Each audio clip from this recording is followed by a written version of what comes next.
Now let's see some similarities and differences between the interatomic and intermolecular forces.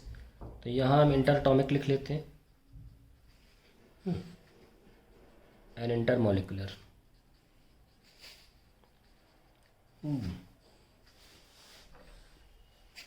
पहले हम similarities लिख लेते हैं.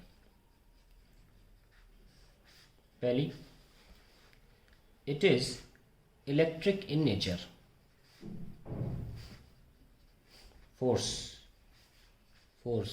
okay, in nature, same. Second, both forces act only at very short distances.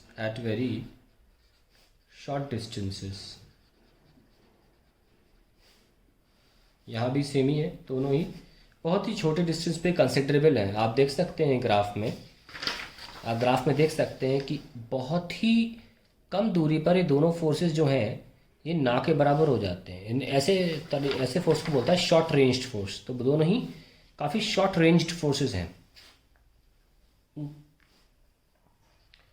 The variation of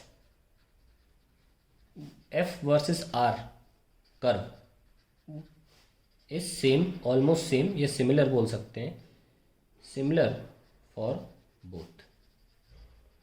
ठीक है, और यहाँ भी आप सेम लिख सकते हैं. तो इस तरीके से सिमिलैरिटी में ऐसे कॉलम ना बनाएं. आप ऐसे ही बोल सकते हैं बोथ बोथ बोथ करके और एक टैबुलर एक पैसेज फॉर्म में लिख सकते हैं. मैंने फालतू में अननेसेसरली डिफ बना दिया column.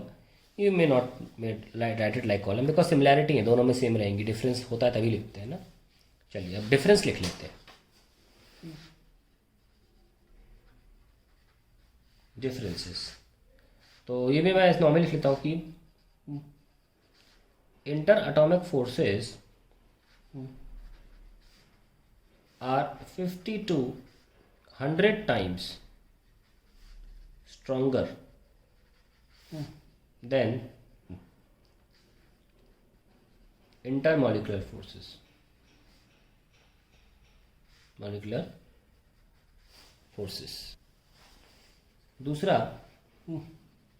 The value for r naught, जो कि जहाँ पर इक्विलिब्रियम में थे, जहाँ अट्रैक्टिव रिपल्सिव फोर्स बराबर हो गए थे, इज स्मॉलर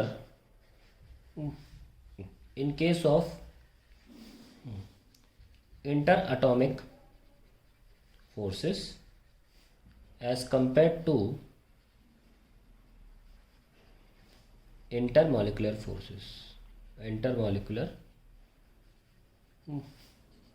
फोर्सेस अक्सर इंटर अटोमिक फोर्सेस का जो आर नॉट होता है, आई ए इंटर अटोमिक का, वो करीब करीब 2 to 3 टाइम्स इंटर, ऐसे लिख लो, मॉलिकुलर लिख लो, वो कि 2 टाइम्स लिख रहा हूँ ना, times more than r naught for interatomic होता है. जैसे एग्जांपल दे दूँ कि ऑक्सीजन की बात करें अगर, तो ऑक्सीजन एटम्स के लिए अगर देखें आर नॉट की वैल्यू आती है 1.2 एंगस्ट्रॉम. मैं एग्जांपल ले रहा हूँ. और वहीं ऑक्सीजन मॉलिक्यूल्स के लिए, ऑक्सीजन के मॉलिक्यूल्स अगर ले जाएं तो उसके लिए आर नॉट की वैल्यू आती है 2.9 एंगस्ट्रॉम. तो 1.2 का 3 टाइम्स होता है 3.6 और 2 टाइम्स होता है 2.4. तो मोटा मोटा 2-3 के बीच में गुणा करके इतना फ़र्क रहता है. ठीक है, तो यही बेसिक इनके बीच में डिफरेंसेस हैं और सिमिलैरिटीज़ हैं. ये बहुत इंपॉर्टेंट चीज़ें हैं. ये आप किसी भी छोटे मोटे एग्जाम में देखेंगे, इवन स्कूल लेवल पे भी चीज़ें पूछी जाती हैं. आप जब मैं आपके सामने कुछ क्वेश्चंस करूंगा स्कूल लेवल वाले, तो देखिएगा कितने क्वेश्चन इंटरएटॉमिक और इंटरमॉलिक्यूलर फोर्सेस पे आएंगे. एट द सेम टाइम इन्हें जानना बहुत ज़रूरी है. क्यों?